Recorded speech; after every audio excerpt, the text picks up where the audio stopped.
സൂഫി Islamic board എന്ന് പറഞ്ഞുകൊണ്ട് ഒരു പുതിയ രജിസ്റ്റർ ചെയ്തിട്ടുണ്ട് ടീം. നല്ല ശൈഖന്മാരാണ്, വ്യാജ ശൈഖന്മാരാണ്. സൂഫിയുടെ മേലിൽ ഇന്ന് ആളുകൾ എന്ത് പറഞ്ഞാലും പിറകിൽ കൂടും. അവരുടെ പിന്നിലുണ്ട് ആലിമീങ്ങളായ ആളുകൾ, സാധുക്കളായ ആളുകൾ, പെട്ടുപോയവരുണ്ട്. അല്ലാഹു നമ്മളെ കാക്കുമാറാവട്ടെ.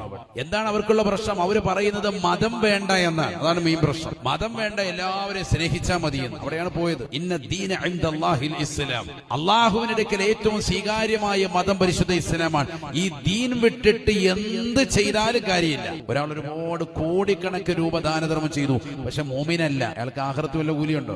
ഒരു കൂലിയില്ല. അതേ സമയത്ത് ഈമാനോട് കൂടിയിട്ടാണ് അയാൾ കൊടുക്കുന്നതെങ്കിൽ ഒരു രൂപ കൊടുത്താലും അതിന് വലിയ പ്രതിഫലമാണ്. അല്ലാഹു തൗഫീഖ് തരട്ടെ.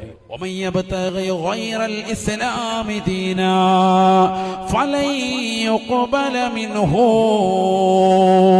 പരിശുദ്ധമായ ഖുർആനിലൂടെ അല്ലാഹു ഉറപ്പെടുത്തിയതല്ലേ, ആരെങ്കിലും അല്ലാഹുവിന്റെ ദീനിനെ വിട്ടുകൊണ്ട് ദുനിയാവിൽ ജീവിച്ചാൽ മതം വേണ്ട, മനുഷ്യനെ പരസ്പരം സ്നേഹിച്ചാൽ മതി എന്നുള്ള ആശയവുമായി കടന്നു വന്നിട്ടുള്ള ഇസ്ലാമിക് സൂഫി ബോർഡിന്റെ ആളുകളില്ലേ, വ്യാജമാണ്.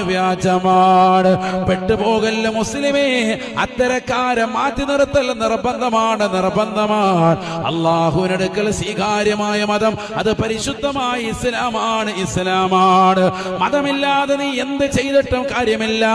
പരിശുദ്ധമാക്കപ്പെട്ട ദീനിൽ അടിയുറച്ച് നിന്നുകൊണ്ട് നീ ഏതെല്ലാം കാര്യങ്ങൾ ചെയ്തോ സ്വീകാര്യമാണ്.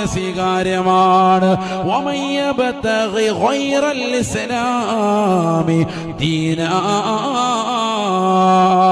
ഫലൻ യുഖ്ബല മിൻ. പരിശുദ്ധമായ ഇസ്ലാം മതത്തെ വിട്ടുകൊണ്ട് മറ്റേതെങ്കിലും ആദർശാശയങ്ങളുമായി കടന്നു വന്നോ അവൽ നിന്ന് സ്വീകരിക്കില്ല എന്ന് വിശുദ്ധമായ ഖുർആൻ.